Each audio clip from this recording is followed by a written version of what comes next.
mensaje de esta mañana yo le he puesto la confesión, un arma espiritual.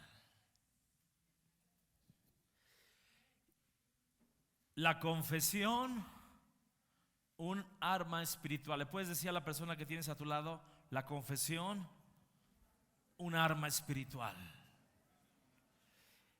Y quiero que tengas presente esto. Un arma sirve para atacar, ¿no? Sirve para destruir.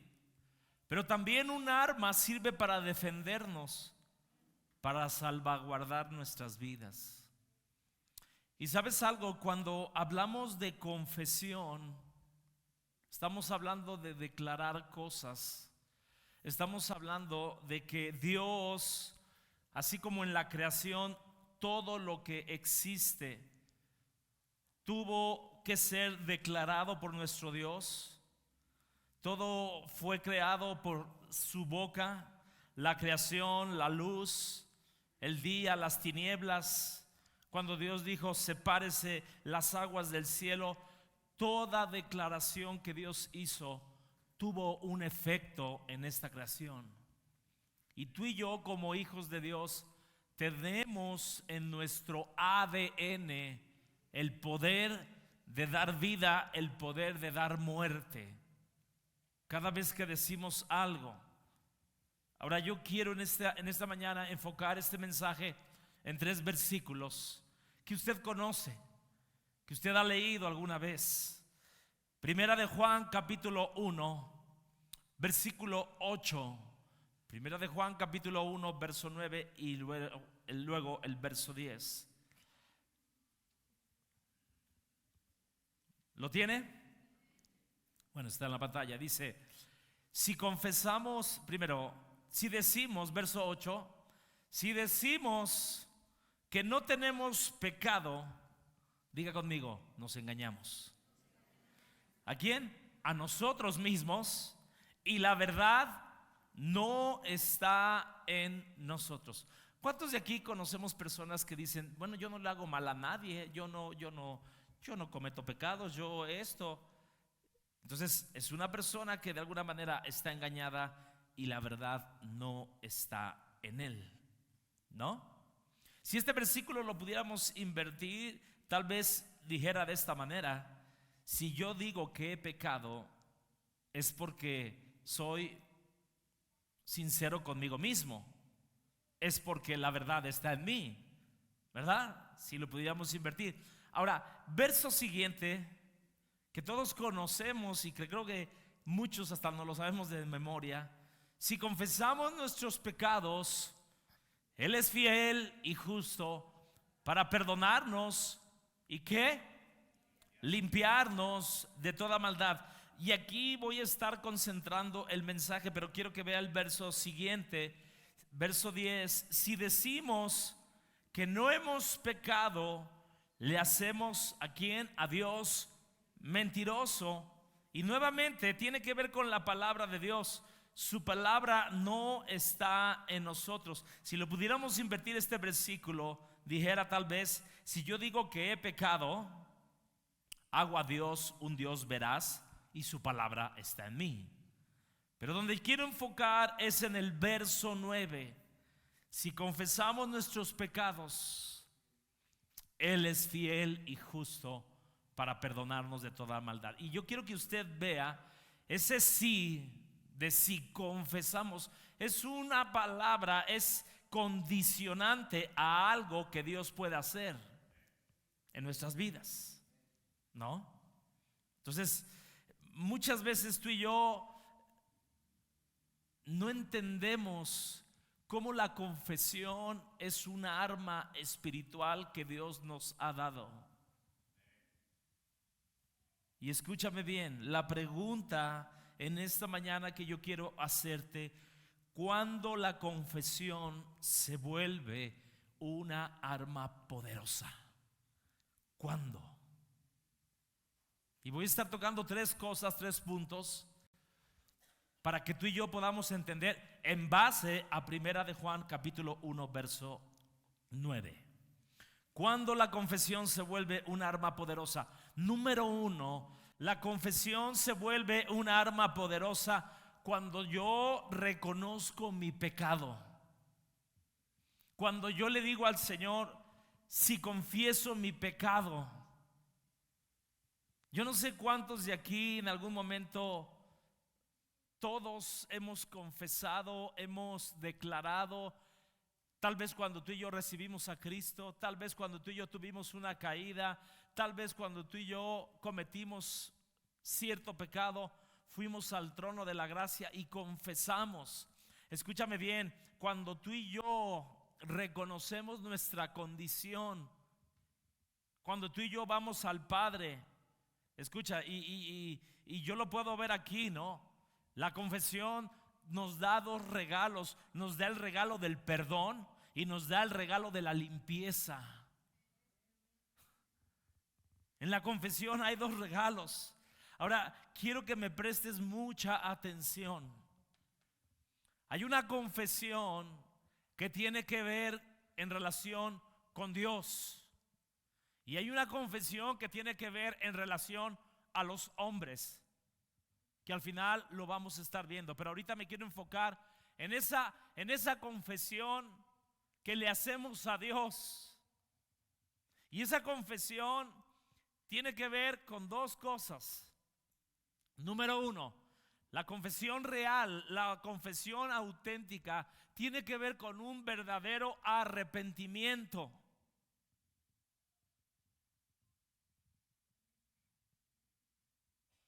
Y tal vez, con aquellas personas que no se han arrepentido. O sea, una confesión puede ser una declaración, pero lo importante es lo que hay detrás de esa confesión. Si hay un cambio de mentalidad. Y quiero empezar, escucha, de alguien que confesó su pecado, pero que realmente no estaba arrepentido. Todos conocemos al primer rey de Israel, que fue Saúl.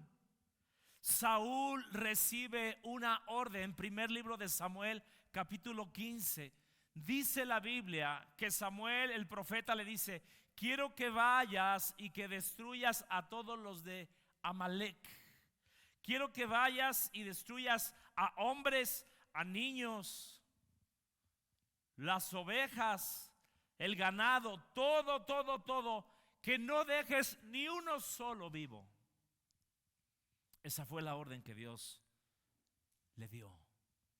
Y escúchame bien, la escritura dice que él fue y en lugar de destruir todo, dice que mantuvo lo mejor de las ovejas. ¿Se acuerdan? No mató al rey Agag, el rey de esa nación. Y dice la Biblia que cuando llegó Samuel le dijo: ¿por qué no hiciste lo que yo te dije?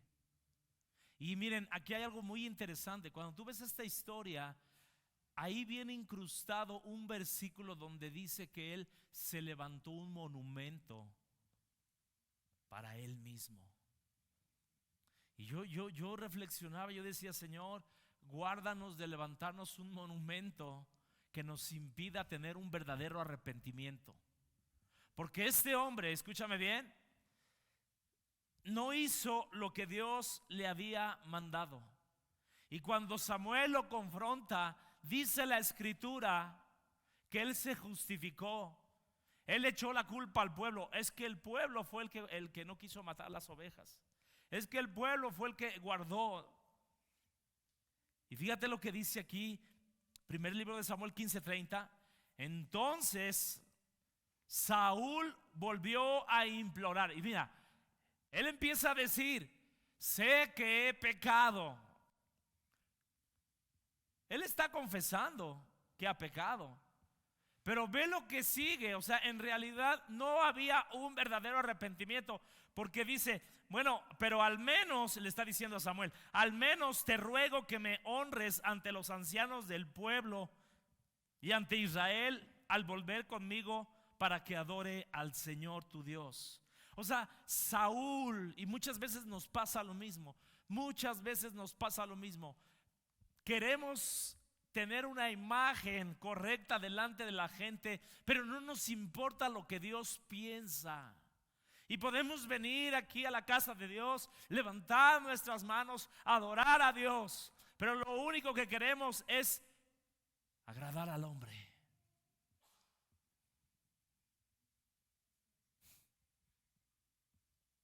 Saúl está más preocupado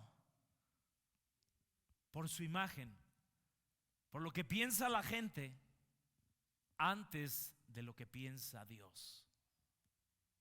Y tú y yo tenemos que estar más preocupados por lo que piensa Dios, antes que lo que la gente piensa.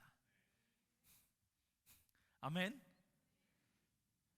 Y yo puedo ver aquí un verdadero motivo, que era solamente el buscar la aprobación de la gente. Él no se preocupa por arrepentirse, no se preocupa por buscar el favor de Dios, sino se preocupa por buscar el favor del pueblo.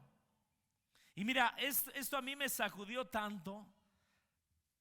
Verso siguiente, verso 31.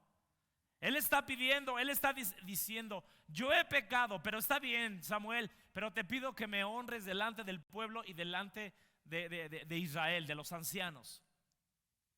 Y fíjate el error que comete Samuel. Entonces Samuel por fin que accedió, consintió, cedió, estuvo de acuerdo. Y regresó con Saúl, y Saúl adoró al Señor. Y yo le pido a Dios de verdad, como líder, como responsable, como pastor, y tú que tienes autoridad espiritual, no seamos cómplices de alguien que está en pecado y que le demos honra delante de todos, siendo que no hay un verdadero arrepentimiento. Esto está fuerte. O sea, vea lo que dice ahí la Biblia. Por fin accedió. O sea, yo no sé si Saúl estuvo insistiendo. Saúl estuvo insistiendo y dije: bueno, está bien, vámonos. Dile a tu vecino: no consientas el pecado de alguien que tú sabes que está en pecado. Y aparte de todo, le des un lugar. No sé si me explico. Vea la palabra de Dios. Dice que Samuel le dio ese lugar, lo honró. En otras palabras, Samuel entró en el juego de Saúl, porque a pesar de que él sabía que había pecado y que no se había arrepentido, todavía lo premia. Entonces yo te digo algo: hay una confesión que es engañosa, una confesión que no es real, que no nos lleva al arrepentimiento. ¿Cuántos se acuerdan de Jonás? Jonás, cuando está Jonás en medio de la panza de la ballena, bueno, del pez gigante, él empieza a declarar: Señor, me acordé de ti, en mi oración llegó a ti, te ofreceré sacrificios, cánticos de gratitud, cumpliré todas mis promesas que hice. Y la ballena lo vomita. Y es uno de mis versículos favoritos. Jonás capítulo 3 verso 1 dice: y vino la palabra del Señor por segunda vez. Gracias a Dios cuando Dios nos da oportunidad de arrepentirnos por segunda vez. ¿Y qué sucedió con Jonás? Primero está implorando a Dios: sí, Señor, y el capítulo 4 estaba bien enojado Jonás, porque Dios estaba perdonando al pueblo de Nínive. ¿Dónde estuvo el arrepentimiento? Y tú sabes, el libro de Jonás termina con una pregunta que Dios le hace a Jonás: ¿acaso yo no debo de perdonar a estos 120,000 que están perdidos? Así termina. Entonces, cuando yo veo esto, escúchame bien, tenemos que mirar la clase de confesión que le estamos diciendo a Dios. Tus palabras, mis lágrimas nos pueden engañar. Porque podemos derramar lágrimas y podemos sacar una oración inspirada, pero ¿quién la está inspirando? Amén.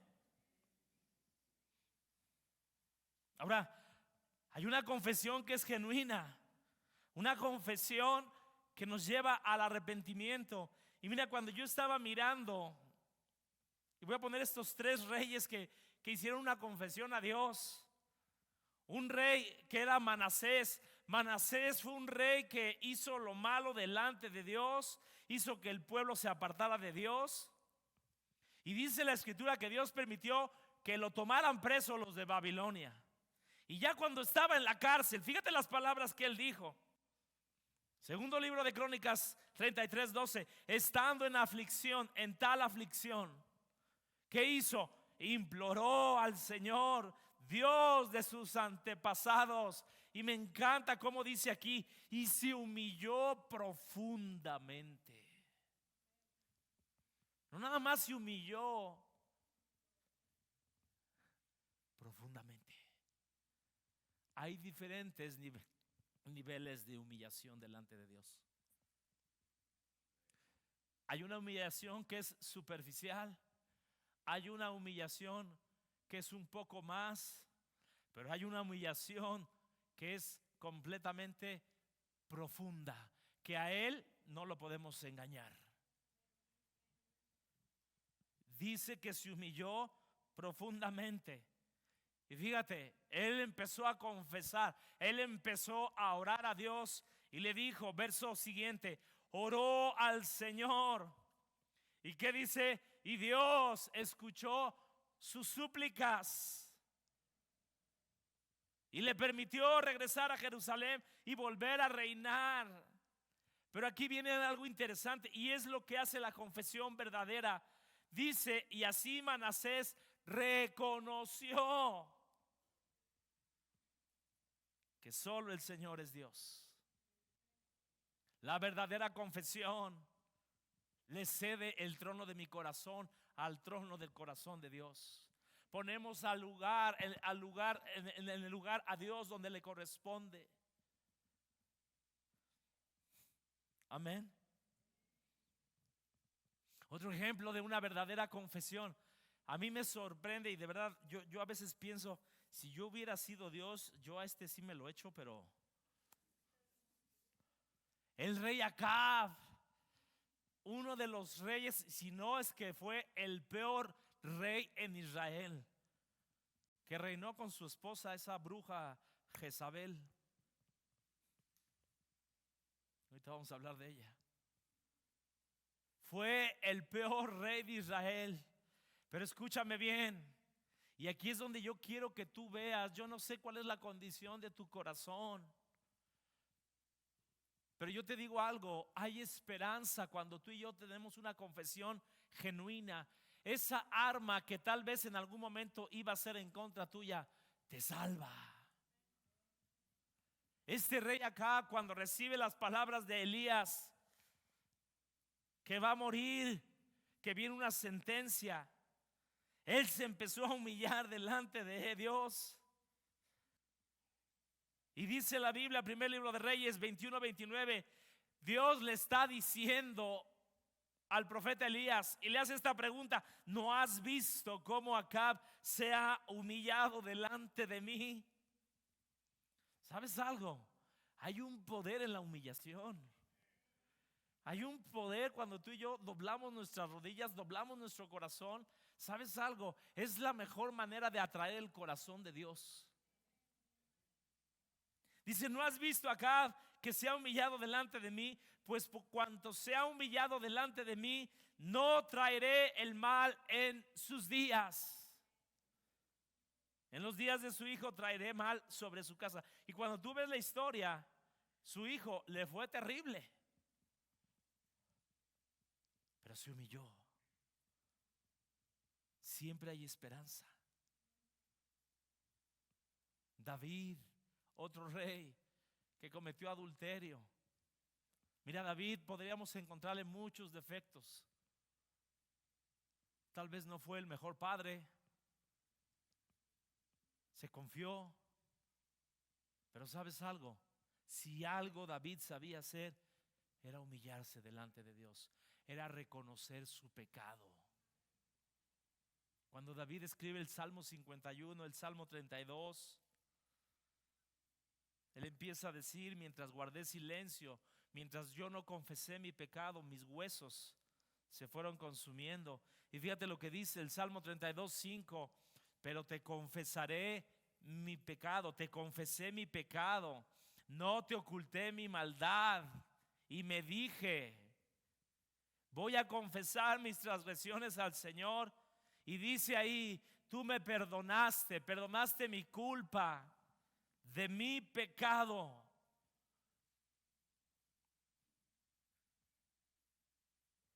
Y ese Salmo 32, más de 3 veces aparece la palabra Selah. Selah significa hacer una pausa para reflexionar. Y yo quiero hacer una pausa en esta mañana y que tú y yo pensemos: si hay pecado en nuestras vidas, que lo confesemos de corazón, de verdad. Eso a mí me encantó. Escucha, confesar significa declarar mi pecado y verlo de la misma manera como Dios lo ve. Es como cuando nos ponemos los anteojos de Dios, y el anteojo de Dios nos da claridad y dices: wow, no lo había visto así. Eso significa confesar, cuando tú y yo podemos mirar el pecado a través de los ojos de Dios, no a través de mis ojos. Es como quitar todo maquillaje, sin tergiversar, sin esconder. Es cuando tú y yo entendemos y estamos en sintonía con la gravedad que Dios está viendo de ese pecado, y no para condenarnos, para que veamos verdaderamente nuestra situación. Entonces, ya les dije, la primer arma o el primer punto del arma de la confesión es que cuando reconozco mi pecado, cuando tú y yo le decimos: Dios, he pecado por esto. Ahora aquí viene una segunda parte. La confesión es una arma poderosa. Cuando yo conozco, número 2, cuando yo conozco la naturaleza, cuando yo conozco cómo es Dios. Y mire, si yo le preguntara, no sé, si yo llamara aquí a alguien que usted conoce aquí de la iglesia y le dijera: a ver, vamos a describir a Lalito, ¿no? ¿Cómo es Lalo? No, pues Lalo es así, boom, boom, boom, boom, boom, boom. Y sacaríamos una listota, ¿no? Tal vez de cosas buenas, cosas malas. O de mí. Yo te preguntaría en esta tarde, en esta mañana: ¿cómo describirías a Dios? ¿Cuáles son los atributos de Dios que tú has vivido en tu propia vida? Dios ha sido misericordioso. Dios ha sido amoroso. Dios no ha cambiado conmigo. Pero aquí, escúchame bien, aquí la base del perdón de Dios está en la confesión. Y luego dice ahí: Él es fiel y justo. ¿Cuántos de los que están aquí hemos comprobado la fidelidad de Dios? Fiel significa que lo que Él prometió, Él lo cumple. Fiel significa que Dios hará lo que dijo y cumplirá aquello que te ha prometido a tu vida. Eso se llama fidelidad. Amén. Mire, yo creo que uno de los hombres que más experimentó la fidelidad de Dios, ¿saben quién fue? Pablito. Bueno, ese hombre, ¿qué no le pasó?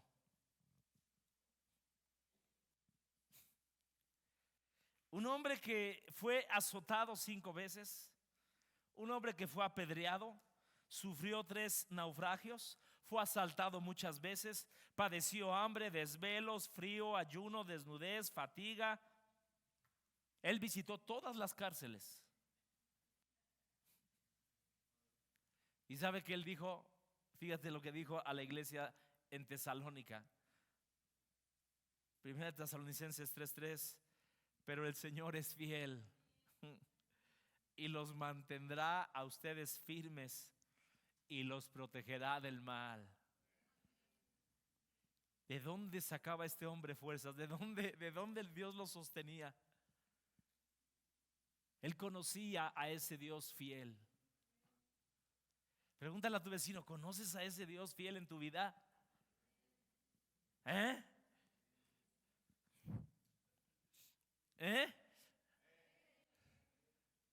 El mismo Pablo dijo: ustedes no han pasado ninguna prueba que no puedan superar, porque fiel es Dios que les dará la salida. Si tú estás viviendo en este tiempo, en un tiempo de prueba, en un tiempo de naufragio, en un tiempo de encarcelamiento espiritual, yo no sé lo que tú estés viviendo, pero Dios es fiel y te va a dar la salida. ¿Lo crees? Él es fiel.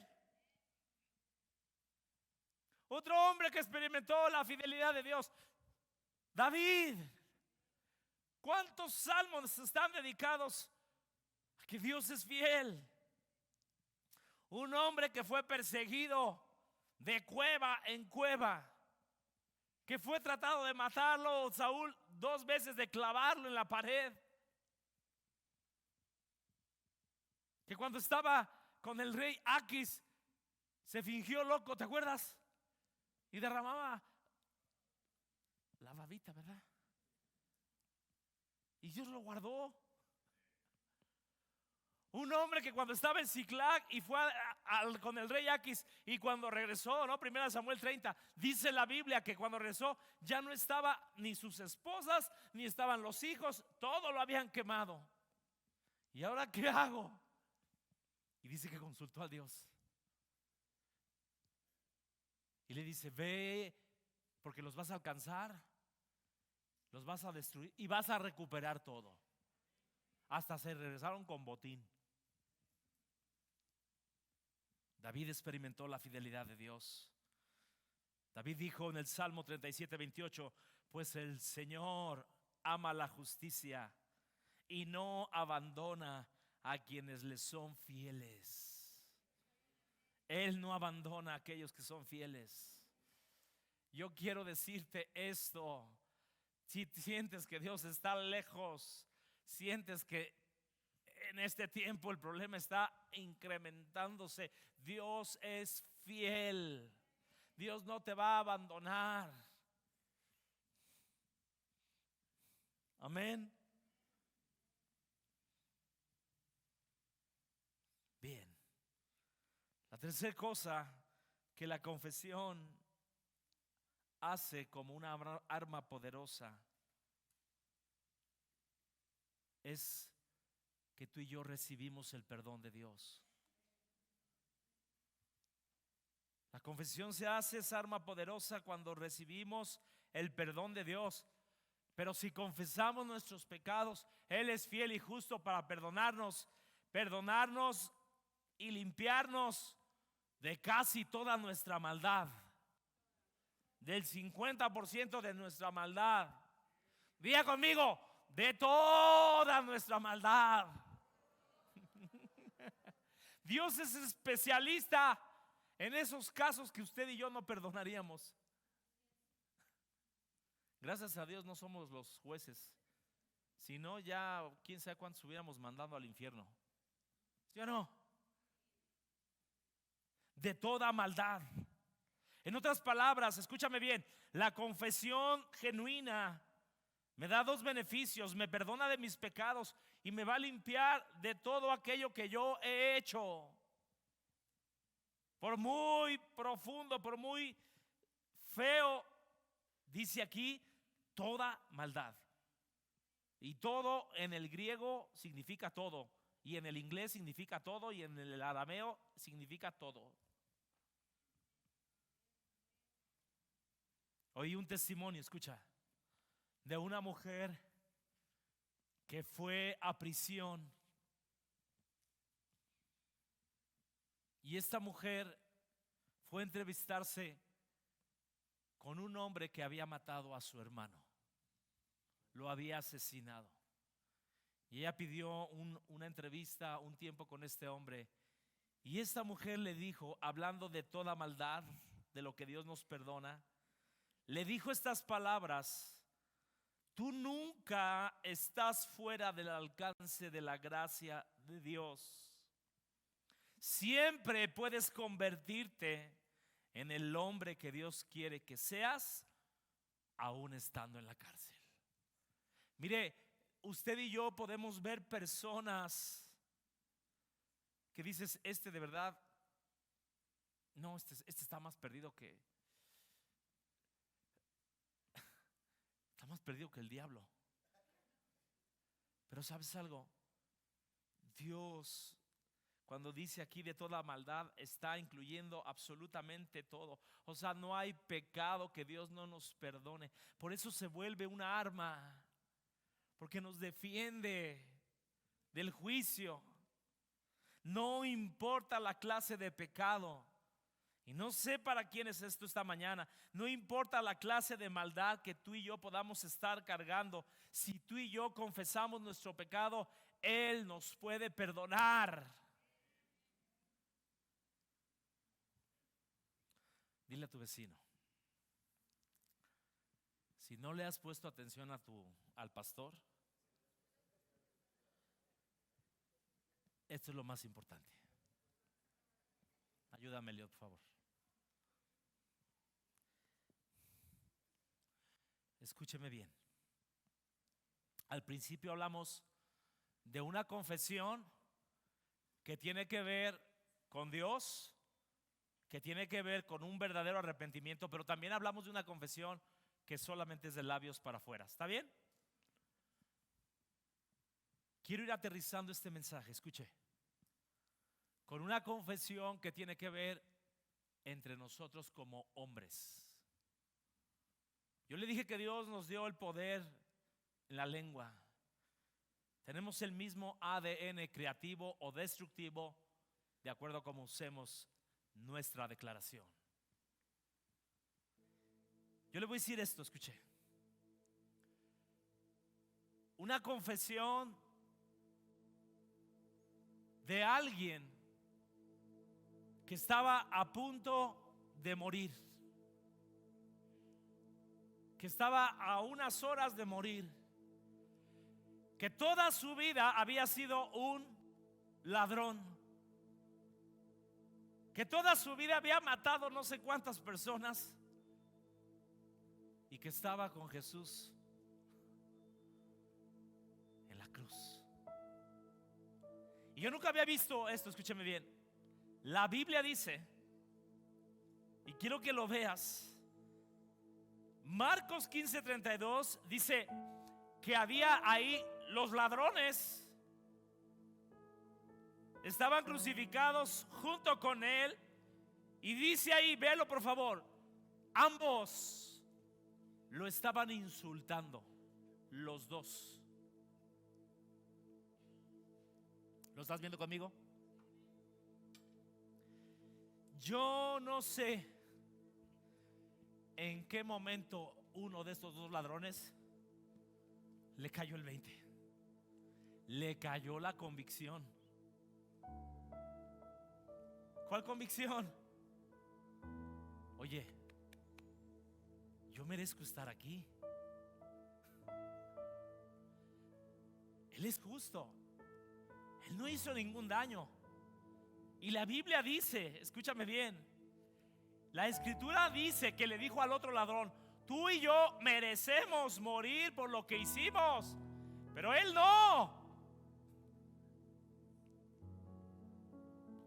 Fíjate lo que hizo esa confesión en él. Esa confesión trajo arrepentimiento a su le cayó el 20, o sea, estaba a minutos, horas de morir. ¿Qué dijo este hombre? Señor,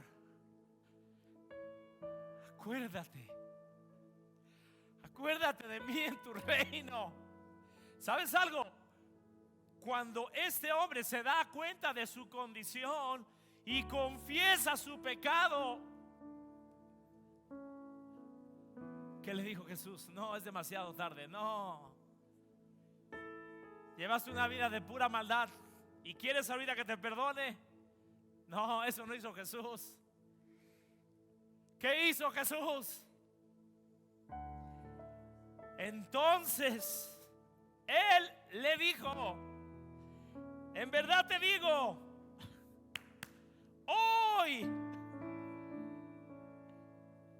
yo no sé, perdónenme lo que le voy a decir, va a sonar algo chusco. Salieron los cohetes, ¡puf!, para el beneficio de Él. Hoy estarás conmigo. Una confesión.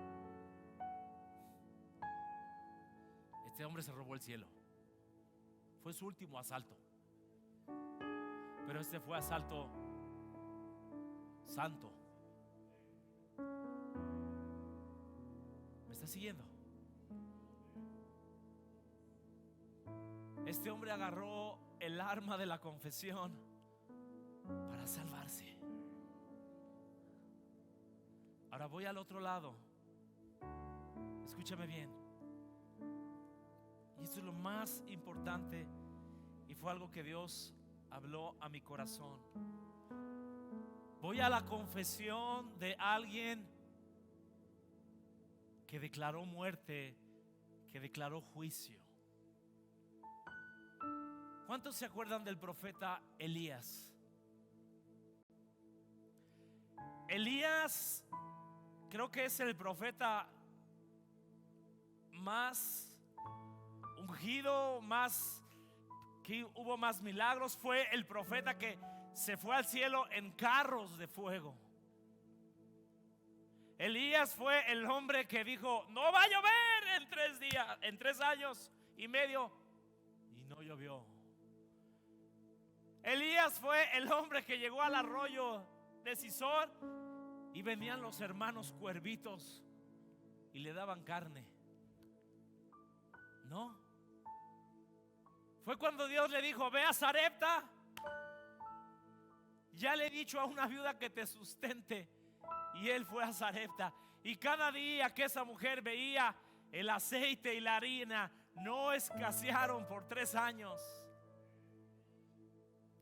Elías, escúchame bien, Elías, un hombre que está frente a 450 profetas, primer libro de Reyes 18.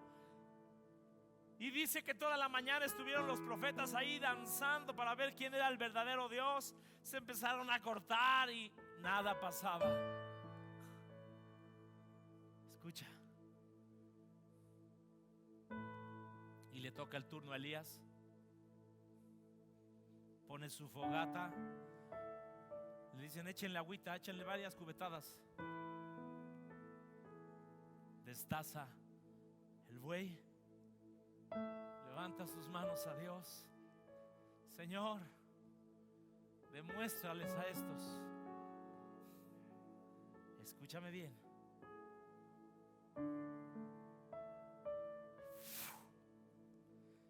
Y desciende fuego del cielo. Dios cumplió su palabra. Agarró a los 450 profetas y los mata. Pero aquí viene lo interesante. Escúchame bien. Cuando Jezabel se entera por el rey Acab lo que ha hecho Elías, esta mujer hizo una declaración que sacudió a Elías. Dice la Biblia Primer libro de Reyes, capítulo 19, verso 2. Palabras de Jezabel. Te aseguro,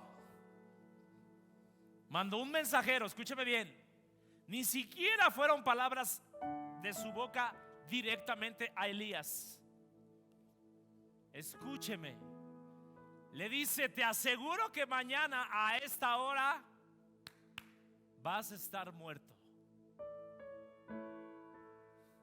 Tal como mataste a esos profetas, si no tengo éxito, o sea, si yo no te mato,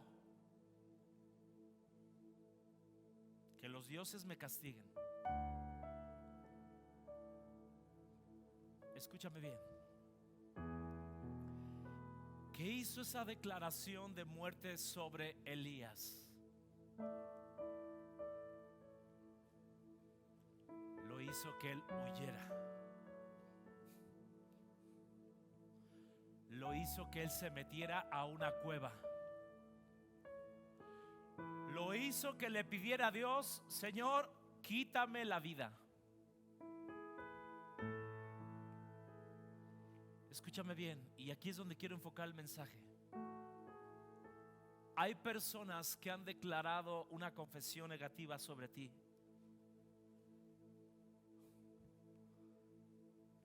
Y tal vez en esta mañana tú y yo tenemos que irnos hasta cuando éramos niños. Una confesión, una declaración que nos marcó, que nos dejó lisiados. 48 horas atrás, Elías es el hombre más popular en Israel. Es el hombre que ha demostrado que Dios está con él. Y ahorita, por una declaración de una mujer, está metido en una cueva pidiéndole a Dios que lo mate. ¿Está recibiendo lo que le estoy tratando de decir? Y yo te voy a decir algo. Hay algunas declaraciones que yo voy a poner, que tal vez tú te identifiques con ella. Escucha, tal vez estas declaraciones tú ya las superaste. Tal vez te las dijeron, pero y Dios ya sanó tu corazón. Pero tal vez hay una declaración, una confesión de muerte, de maldición sobre tu vida, que te ha hecho estar en esa cueva, que te ha hecho estar ahí pidiéndole a Dios: Señor, quítame la vida, yo ya no soy digno de vivir. Confesiones de muerte. Escúchame bien. ¿Me pueden poner, por favor? Primera confesión. Yo no sé con cuál te identifiques en esta mañana. Primera, si me la pones, por él. No sé a quién de aquí le dijo sus padres, su mamá: mejor no hubieras nacido. Veniste a truncar mis planes, veniste a hacer un estorbo. Segunda confesión de muerte. Veniste a robar mis sueños. Y yo estoy casi seguro que en este lugar hay al menos una persona que tal vez tu padre, tu abuela o tu abuela te dijeron esta declaración. Otra confesión: nunca serás feliz. Oh.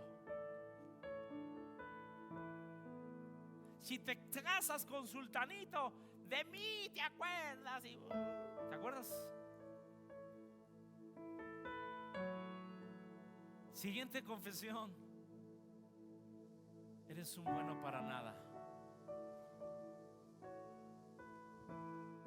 ¿Cuántos nuestros padres nos dijeron una declaración así?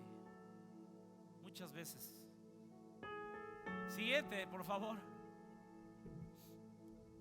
Oh, esta es clásica. Yo quería un niño y llegaste tú.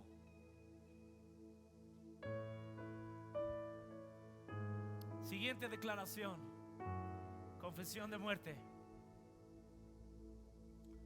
Eres un inútil,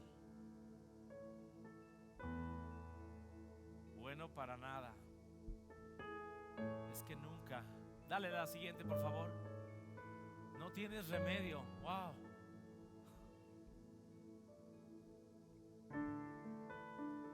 Estoy harto de ti.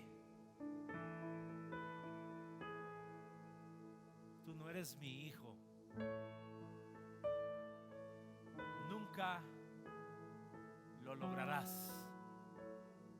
No sé si hay más. Todos tenemos más. Nada más falta al final que digamos lotería o bingo. Tienes la cabeza vacía. Eres la vergüenza de la familia. ¿Sabes? Ese de la vergüenza de la familia, yo creo que a David se lo dedicaron. Porque a David nunca lo vieron como ese hijo. Siempre lo vieron como la mancha, como la escoria. Mire, este tiene que ver con las iglesias. Y mire, ay, cuántas personas hemos tenido que orar, que han llegado lastimadas. Y dice: si te vas de esta iglesia, si te vas de la iglesia, te va a ir muy mal, te va a caer la maldición de... La última: si no te vas con la bendición del pastor, no te puedes ir. Y mire, podríamos hacer una listota.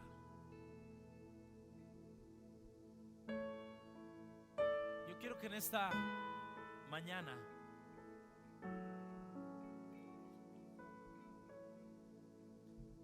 yo le voy a decir algo. Quiero su atención acá. A ver, quiero escuchar. Aquí sí quiero que me diga: ¿hay alguien que alguna vez te ha maldecido? Levántame la mano. Le voy a abrir mi corazón. Años atrás, sobre mí soltaron una maldición.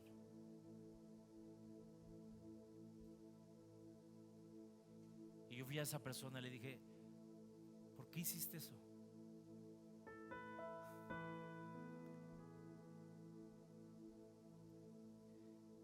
Y te voy a decir algo. Fue un tiempo de lucha, un tiempo de quebranto, un tiempo de decidir creer lo que Dios decía de mí,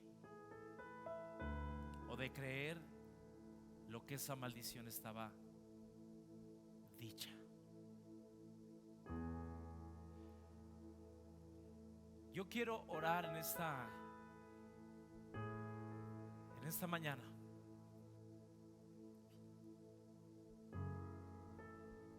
Yo puedo sentir el dolor de muchos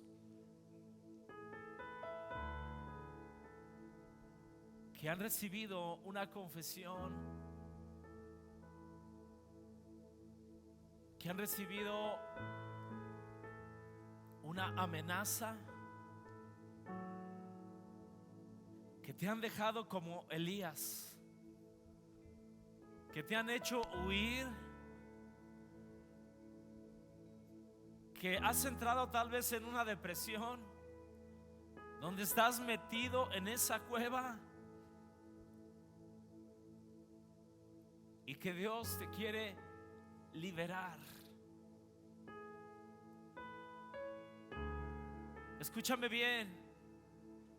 La Biblia dice: si confesamos, si tú no has confesado tu maldad, tu pecado, hoy es un buen día para, delante de Dios, quitar ese equipaje, quitar esa carga, quitar esa losa de nuestras espaldas y decírselas a Él. Y Él, en su fidelidad y en su bondad y en su justicia, nos va a limpiar de toda maldad.